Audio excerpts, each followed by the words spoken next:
If you've ever wanted to start your own business and you actually want it to succeed, pay attention. Look, here's the deal. Being an entrepreneur, especially on the early days, can be a little scary, a little intimidating even. It wasn't always that I was able to invest in businesses and try to kickstart stuff and try to build stuff. What I did, however, learn is how to start a business with literally nothing. As many of you know my story, I started with literally stuff out of a trash pile and began to build my own first construction company that then led me into real estate, which then led me into books and speaking and other things. I learned a lot along the way. I made a lot of mistakes that almost took me out over and over again, no matter which of the businesses I was investing in or getting started or working on. So much so that I think I've identified specific areas that you've got to pay attention to if you want your business to succeed. So let's jump into those now. Number one is trying to market a specific passion. So many times I see technicians go into business thinking they can become the entrepreneur, become the boss, even though what they're really gifted at is just doing the work. So, for example, using the construction, because that's an area that I come from. A plumber who's working for a plumbing company decides he wants to start his own business. Nothing wrong with that necessarily. Obviously, go to the current business owner and say, hey, look, I'm gonna go to a different market or whatever, and I'm gonna start my own company or whatever, right? Don't hide it, don't not have integrity or character. But in essence, the person's really good about installing toilets and putting pipes together and making sure the cold water's on the right and the hot water's on the left and everything's flowing downhill, so to speak. But when it comes to basically running a business and owning a business, they don't have any experience whatsoever with HR, with accounting, with bidding, with knowing what it takes to actually put a truck together with all the equipment, all the tools that they need. There are specific things you need to know as you begin to look at something that you're passionate about and the market for it. What I mean by find a marketable passion is this is something that you would do for free if you absolutely had to and there was no way out. The reason I say that is because far too many people take something they know how to do and assume the marketplace needs it. And in some cases, like the plumber example, maybe the market does need it. In other cases, maybe the market already has 35 plumbers, right? If you have 35 plumbers, you have 35 competitors, which means you're going to be looking at reducing your margins and your money to get started. Rather than, maybe that same person is really good at carving custom tables at a live edge, where a table might cost $4,000 but only cost $600 in product. Which one has a greater likelihood of succeeding? The trick is to make sure your idea, your concept, your product, that you've done the work to understand what the marketplace needs. Is your idea, product or service, is it something that actually creates an actual solution, or is it just something that you're hoping to make money on? Because I promise you, if the sole goal is to make money, it's not going to go anywhere. In fact, most businesses that do fail, the owner is going after it simply for revenue. I recommend building a company, a service, a product, or something of that nature around service. How can you make the largest impact with your product or service and stuff like that? If that product, service, or technical genius, if you will, comes from a place of passion, when economies go up and down, which they will, you will be passionate enough to kind of keep going, all right? So make sure before you start a company, this is something you absolutely love. When I started the Journey Principles Institute, I did so with my own investment. I didn't start the entity or the business to make money. I started the business to change lives. So I have zero problem investing in my own thing for a while to watch lives change. I would do it for free because I love doing it. And because my experience has taken me to a place where I feel like I can add value by showing other people how to follow in my footsteps and the things that I've been through that changed and transformed my life. The same things that someone else had been through that they taught to me. In a roundabout way, I'm creating a legacy-driven lifestyle because I'm letting what's been trained into me now be trained into other people. You see what I'm saying? That's what I mean by a marketable passion. All right. This is a big one because I see a lot of people jumping ship really fast. One of the number one questions I get from business owners or aspiring entrepreneurs is, how do I go from doing my job into a full-time thing? In fact, I was asked that question recently on a Q&A that you can find here on YouTube. In that question, here's what I would say. If you were totally passionate about that thing, right, but you haven't actually created enough revenue to offset or substantially increase your current level of pay, you got to pause. You got to play smart. And here's what I mean. You never dump a bunch of money, especially if you borrow it from a bank. Now, I'm against that, me personally. Other people would counsel you differently, right? You never borrow money from a bank or dump a bunch of capital into a risky venture without doing something called testing. Test it at a community level or at a local level. Test it at the smallest level you possibly can. Try to look at it, launch it from there so you don't have to have a perfect launch to test something. Test it, uncover, does the market need it? Can I make money doing it? And do I really, really love it? Is this something I would seriously do for free if I could? Okay? Once you test it and your level is rising, now you can actually do some resource investing and say, okay, let's go to the next level. What you don't want to do is you don't want to be in an operating job that's providing for your family, have the shiny idea, even if it's something you like and love, and then totally jump ship praying that it'll work. The reason you don't want to do that is because there's a 50% chance it's not going to work right out of the gate. Because being an entrepreneur is not easy. It's not the planes, it's not the cars, it's not all the shiny stuff. Being a real entrepreneur is sacrifice. It's making payroll, it's putting in the hours, it's having time away from your family and having them know the balance and the cost that's associated with that. Real entrepreneurs always sense real entrepreneurs because a real entrepreneur is not only a get it done kind of person, but they're a never give up kind of person. That's an entrepreneur. And if you've got a give up bone in your body, you need to pause. You need to wait until such time as that testing has drawn encouragement for you to then invest a little bit more. And you don't need to go from investing 10% into investing 90 more percent. That's foolish. You need to go 10%, 15%, 20%, 25%, 35%. Okay, my revenue's going up. My revenue's going up.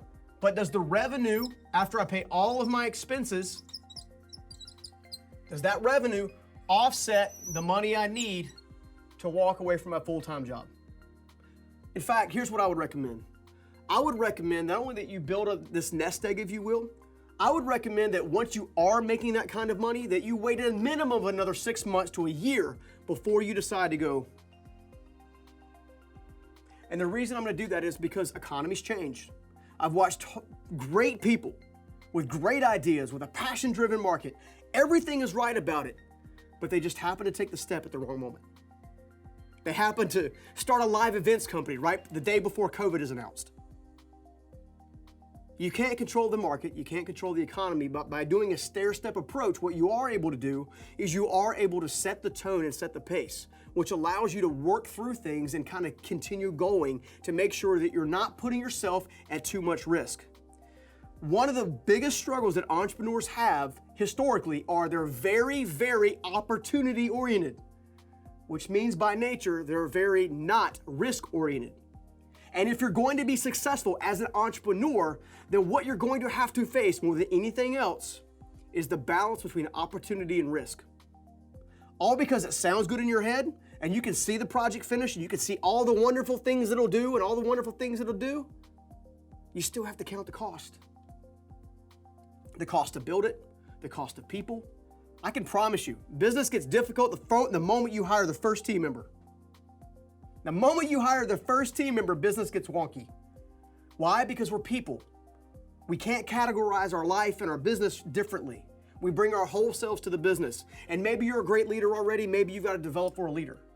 But people are going to test you in a way that you may not fully realize to help you develop as a leader. And some of those lessons are painful, which is why the passion has to be there, which is why you have to test to invest, which then goes to the next place, which I've been kind of talking about a little bit, which is start small and scale big. Once you've tested to the point where you've replaced your income, once you've gotten your leadership to the point where people want to follow you because they trust you and you inspire them, not because you sign their paychecks. And if you're an entrepreneur right now who's hired people and your whole point of reference is, well, I signed their paychecks, dude, you're not doing it right. I got news for you. I've done it that way before. Almost cost myself dearly. People matter, and you got to learn how to lead them. That's why you start small and scale big. You hire that first team member, They're going to teach you something about yourself. Maybe you hire Will to get going. Maybe you kind of have like a little partner, or in some cases like Connor, for example, who's with our team, who you guys have seen here on YouTube. Right? Maybe you have a Connor who's brilliant, and he's passionate, and he's driven, and he's ready to move and go. Maybe you hire a dud, and I've done both. I've hired people who could talk a good game. I've hired people because they could fog up a mirror. I've hired people because they sold me on how good they thought they were, and their resume was stacked to the brim. What I've learned is to hire people with passion, people who believe what I believe, people who want to commit to helping people like I want to commit to helping people, people who want to build an organization and an opportunity and a career and not just a job, a job. Because people who are only your organization as a job will eventually leave your organization because somebody's going to pay them $1 more, even though you're still in startup phase. It happens all the time. You can't worry about that stuff. You've got to consistently be developing yourself. When you start small and you're faithful with that and you learn to be a good steward of that, both from a human capital perspective and a financial capital perspective, then you're able to strengthen your overall resolve and the overall opportunity that your thing is going to be massively successful because you're being smart. You're not rushing. One of the other biggest mistakes that I see entrepreneurs make all the time, especially brand new ones, is they go from small and they go whoop and they make a bunch of money and they're like, holy crap, I'm here! I made it! I'm an entrepreneur! Car, house, stuff, basketball tickets, hockey tickets, wining and dining, drinking the fine wine, investing in other things before they're ready. And then a COVID happens or a dot-com bubble happens. And all of a sudden, everything that they've centered their identity around of becoming the successful entrepreneur, everything they centered around that, they lose everything. And you find them where I once was, which is staring over an overpass, wondering if it all makes sense. Entrepreneurs understand opportunity. Entrepreneurs need to learn how to balance risk. Entrepreneurs need to start small and scale big because it reduces risk and increases potential, right? How is profit made? Reducing expenses and increasing margin. How are you going to know how to do that when you don't actually know your cost because you didn't take the time to test and invest and then start small and then scale big? When I say scale big, the scaling part happens over 10 years. It might be 10 or 20 years that you're scaling something because your thing is going to take more resources than you know what to think about it. I have quite a bit of income tied up in retained earnings that it'll be a long time before I ever get my retained earnings out of one of my businesses. And the reason that is because I have a huge team. I've got a lot of responsibility. I've got a lot of people's lives that I have to take care of. And if I rush to it and I just go buy all the things that I want to buy and invest in all the things that I want to invest in without using ratios and some other things, then inevitably what happens is I bankrupt my own self because I got sloppy. And I hurt a lot of people in the process. And if you're going to be an entrepreneur and you're going to have teams and team members, you need to understand very early on and not make the same mistake that I do, that you have a responsibility to provide opportunities for the people that work with you and for you. That, at the end of the day, is what an entrepreneur looks like. An entrepreneur bears the risk, they bear the responsibility, they bear the accountability, and they wear the mantle of inspired trust. Are you, as an entrepreneur, willing to wear that mantle? I can tell you this, it is a very heavy mantle. The first time you have to go to lay off or fire your first person, it's gonna mess with you. It'll mess with you so much that I can tell you that there are people right now working for other people, and the only reason they're working there is because the entrepreneur themselves is scared of making the decision, not because the team member doesn't deserve it. And as a result, those businesses are starting to slide backwards. How are you going to develop the need and the wisdom to make the call? There's so much in this. There's so much that comes from experience and knowledge and wisdom. When I'm looking for business advice, I go to people who are more successful than I am and who have been in business longer than I have because they've seen more things than I've seen. That's why we were able to be somewhat protective in some of the different areas that we had this year. That and the providence of God Himself. You see, I understand I don't own my organizations. My businesses, if you will, are ministry fields.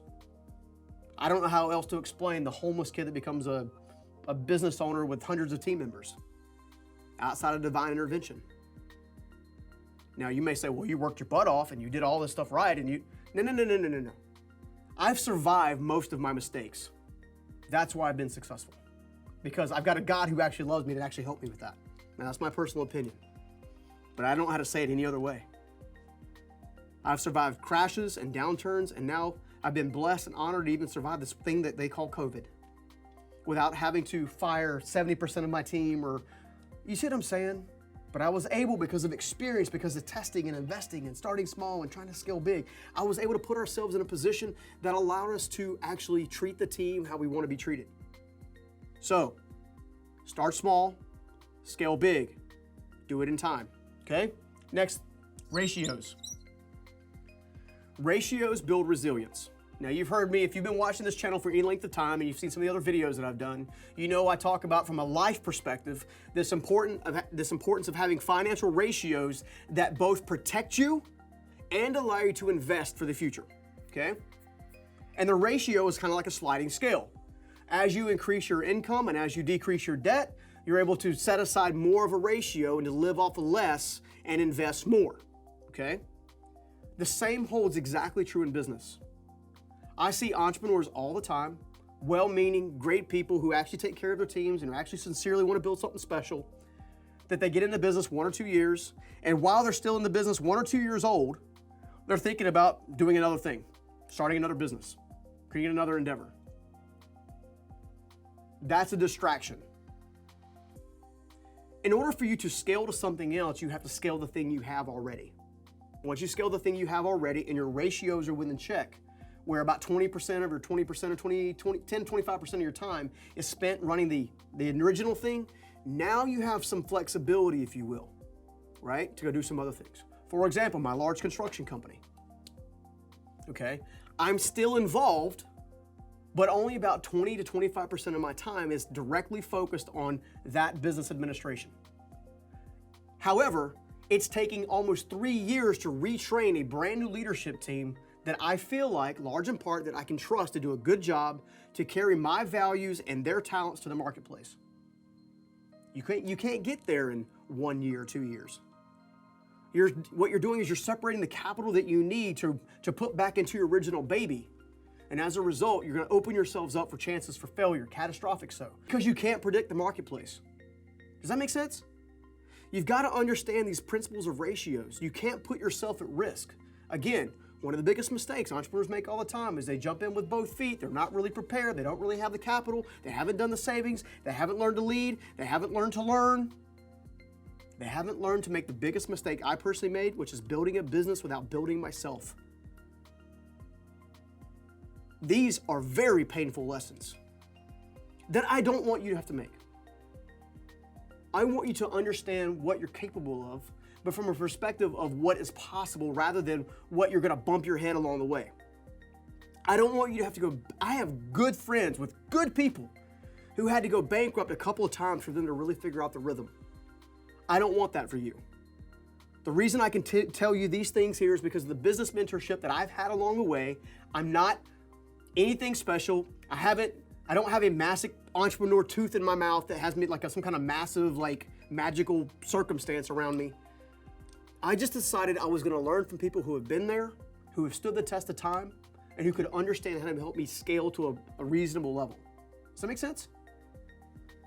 Again, market-driven passion, test to invest, start small, then scale big, slowly over time. Use ratios for resilience to make sure your capital and all your funding and all your investments and all that stuff is not distracted or liquidated. You know, don't go out and get a bunch of credit cards. Don't go out and buy a new building. Don't go do things that the ratios don't support. Right? If you got 20, 25%, you're going to need another 20 or 25% in retained earnings that are building up over time. Right? You're going to have to buy stuff. You're going to have to buy equipment from time to time. Are you buying used equipment? Are you buying brand new equipment? You see what I'm saying? You've got to think through these things, okay? And this one I'm going to steal from my good friend Rory Vaden, who's become a good friend of mine and a good mentor in a lot of respects. He's actually been helping us a ton with the overall brand side of things to help me cut through the noise and help me help more people. And this is something that he says that I think can be applied to anything in life and or business. And this is what it says. Build as fast as you can, but as slow as you need to. Build as fast as you can and as slow as you need to. There's wisdom there. A lot of it.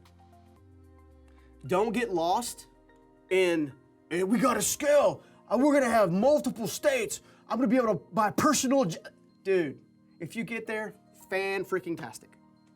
Congratulations. You are not going to get there overnight. I don't care what you see on Instagram. I don't care what you see on Facebook or YouTube or whatever. There's no such thing as an overnight success. Even music artists and movie stars, all this kind of stuff that come out of quote-unquote nowhere, have typically been at that craft for 3 to 5 to even 10 years before they're even given a sniff to take it to the next level. Entrepreneurship is the same way.